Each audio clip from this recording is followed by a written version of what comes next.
And with that, ladies and gentlemen, it is my honor to introduce our first speaker to present Turkey's perspective and explain Operation Peace Spring, Turkey's Foreign Minister Mevlüt Çavuşoğlu.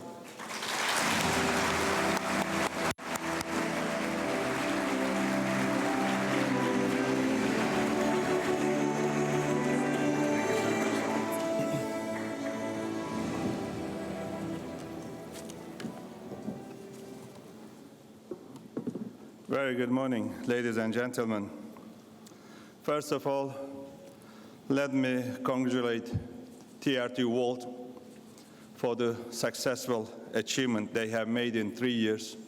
TRT World Forum became a very successfully traditional one.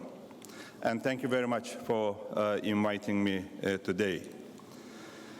Indeed, we are living in a world or age that has a lot of uncertainties, and we are living in a very rapidly changing world. And in our region particularly, our societies have been facing many problems. Along with other global challenges like unilateralism, rise of far right and far left, racism, xenophobia, Islamophobia, and etc. Terrorism is one of the most difficult threats of our age. And we see that no country can address this threat alone. And international cooperation is must. But we have problems there. What are the main problems? First, political groups or politicians do support terrorist organizations just because they subscribe the same ideology. Today, many far-left political groups, particularly in Europe, try to take PKK out from the list of terrorist organizations just because they subscribe to the same Marxist, Leninist, communist ideology. I have to underline that we don't have any problem with the ideology of any politicians or political parties. And the second problem is that terrorists are used as proxies to fight against third parties, including states. For instance, YPG PKK is engaged to defeat Daesh, but it fought Daesh only for tactical reasons to pursue its separatist agenda. So before talking about Operation Peace Spring, let me tell you what we want. What does Turkey want in Syria? First of all, Turkey supports the political process very strongly, and there is no military solution. And we believe that Syrian conflict can only be resolved politically. And vital role as Astana guarantors, we will continue our effort. And our efforts to reach a political settlement in Syria has been bearing fruits. Constitutional Committee has been just established, and the first meeting of the committee will be convened in Geneva at the end of this month, 30th of October. And for a political settlement, we need to maintain the calm, ceasefire on the ground. And that is exactly what we have been trying to do in Idlib. And we have avoided another humanitarian disaster at the same time. And we have been monitoring de-escalation with 12 observer posts on the ground. And we have also played a crucial role to have confidence-building measures between two sides, the regime and the oppositions. And they have exchanged many of detainees so far. And we will continue our efforts to that end. And fight against terrorism is actually what we are doing in Syria successfully through Operation Euphrates Shield against Daesh, we eliminated many Daesh terrorists, and we cleaned 2,000 square kilometer area from this bloody terrorist organization. And through Operation Olive Branch, which was against YPG PKK terrorists, another 2,000 square kilometers were cleaned, and now many people are able to return. And another aim of Turkey has been to create a safe zone at the other side of our border in Syria. Why? First of all, national security is vitally important for our nation, and we have to clean our borders from terrorists. And secondly, we are laying ground for safe and voluntary returns.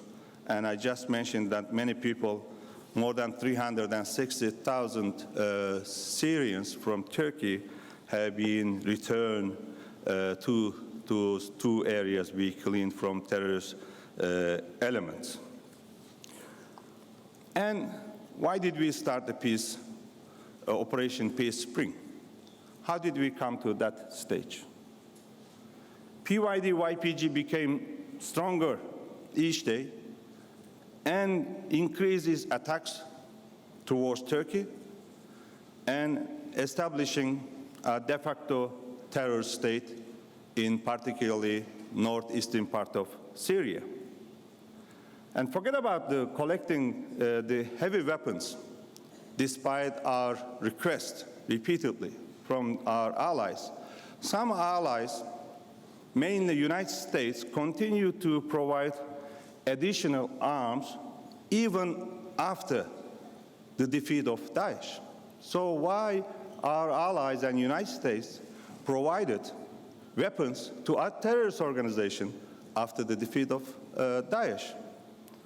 And also, YPG, PKK oppressed all the local people without any discrimination, including maybe mainly Kurds in Syria, and Arabs, Christian minorities, and Turkmens as well. So we decided to start a third operation months ago. But Trump administration requested, Trump himself actually requested Erdogan to work together to establish the safe zone. This creating safe zone was the idea of, has been the idea of President Erdogan for many years. And we tried to work with the United States to create a safe zone with goodwill, yet it failed. US security establishment didn't fulfill its promises, didn't fulfill their president's instructions. And what we saw that on the ground, there was no withdrawal of YPG, and the weapons of YPG were not collected, and additionally, more and more weapons provided to YPG. Can you imagine that while we were working on the ground with the US to create a safe zone, on the other side, on the other hand, US continued providing weapons to this YPG. Forget about collecting the existing one. And we had another bad experience, unfortunately. It was Mevlüt roadmap. And Secretary Pompeo and myself endorsed the Mevlüt roadmap June last year, 2018, already 16 months, more than 16 months, nothing happened. And we agreed to implement the roadmap in 90 days. Forget about 90 days, 9 months, already 16 months, nothing happened. So at the end, ladies and gentlemen, what we saw was only delaying tactics by our ally, United States. And we were left no other choice but to act alone. And based on Article 51 of UN Charter and UN Security Council resolutions on terrorism, several of them, and Adana Agreement between Turkey and Syria. And just before we started the operation, And immediately after we started the operation, we informed everybody, United Nations, P5, NATO, EU, OECD, Council of Europe, Iran regime, and we briefed Arabs and EU ambassadors in Ankara, and President Erdogan made several phone calls to reach his counterparts. I, as the foreign minister, actually spoke with many my colleagues in different countries, and also on other levels. And Minister of Defense, General Akar, also spoke with his counterparts several times on the phone. So, here where we are. What are the goals of the operation? First, eliminate the terrorists at the other side of our border, which has been posing threat to our national security. And enforce Syrians' territorial integrity, which we are very much committed to. And the aim of this terrorist organization, actually, and the countries who were supporting this terrorist organization, was to divide Syria and to create a terror state at along our border. And we had to liberate local people that I just mentioned, oppressed by YPG and from this terrorist organization. And also our aim has been to lay ground for safe and voluntary returns. And Operation Peace Spring, I have to emphasize here, has been limited and proportionate. Only terrorists are targeted, and utmost care is given not to harm civilians in Syria. And we have a strong track record in Afrin, in Elbab and Jarablus. If you compare Afrin and Raqqa, what happened in Raqqa, when you see the figures, you can understand this. And International Coalition Against Daesh announced minimum 1,335 civilians dead in airstrikes in Syria and Iraq. And there have been about 29,000 casualties. So, and despite all these facts, since the Operation Spring Peace started, we have seen false accusations and black propaganda. Turks are against Kurds is a narrative, that has been false. I have to say this. Kurds are not our enemy. And we raised their rights earlier with Assad. President Erdogan, each time before this Arab Spring started, each time they met, President Erdogan was trying to convince Assad to give the rights of the Kurds living in Syria, including their ID cards and passports.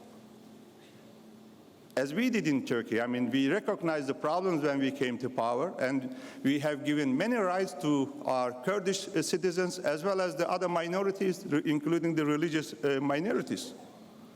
Therefore, we are not against the Kurds. And we have good relations with the Kurds in northern Iraq. And now we are hosting 350,000 Syrian Kurds in Turkey. Then most of them actually were first by PYD, YPG to leave, and they confiscated, and this terrorist organization confiscated the properties of the Kurds in Syria. And they are living in Turkey. So we are not against Kurds. We are against this terrorist organization. And somebody has to remind that millions of Kurds happily living as proud citizens of Turkey. And YPG doesn't represent Kurds.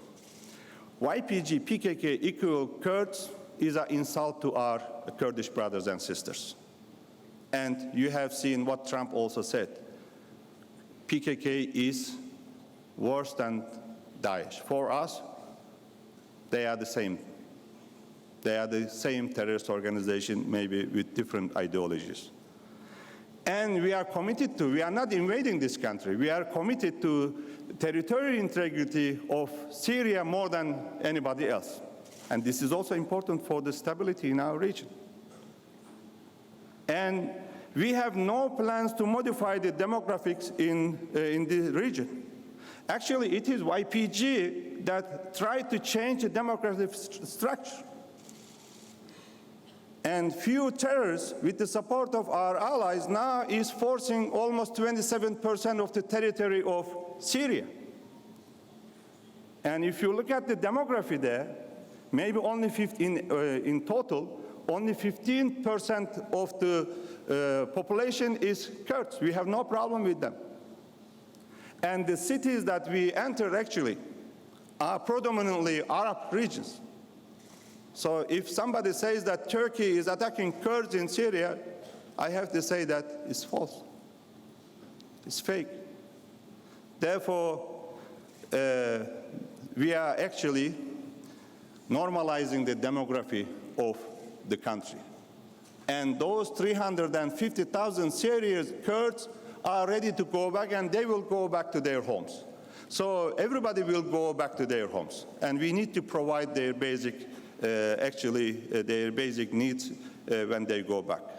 And fight against Daesh will continue. We are so determined. I just share some figures with you. And first and foremost, Daesh is our enemy. You can remember how many times we have been targeted in Istanbul, in Gaziantep, in Ankara, and elsewhere. We lost many people. And we have been fighting Daesh in Iraq, in Syria, and in Turkey. And we have captured many, many Daesh terrorists. Many of them are in our prisons. Many of them are waiting to go back to their source countries, but those source countries are not willing to actually take them back. So when we go there, when we are in there, of course we repatriate Turks and try others in course in safe zone.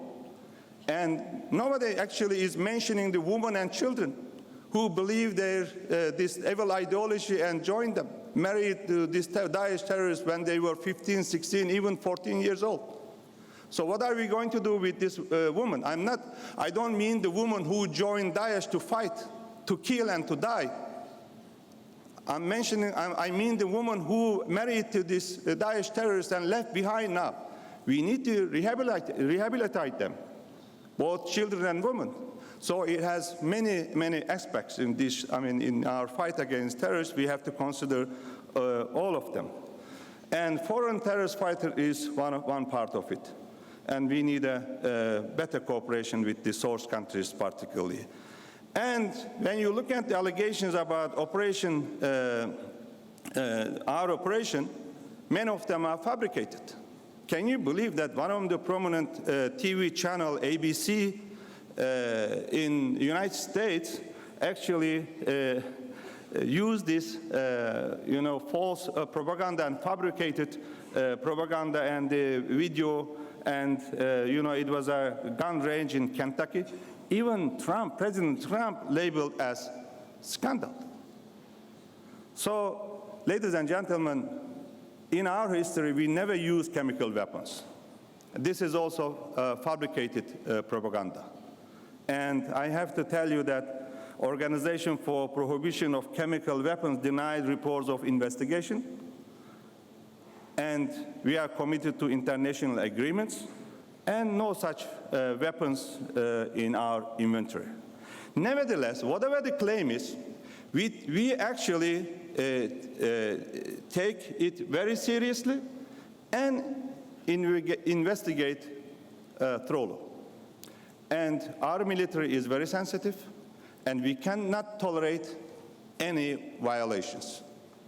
So, therefore, President Erdogan also instructed to investigate any kind of claims.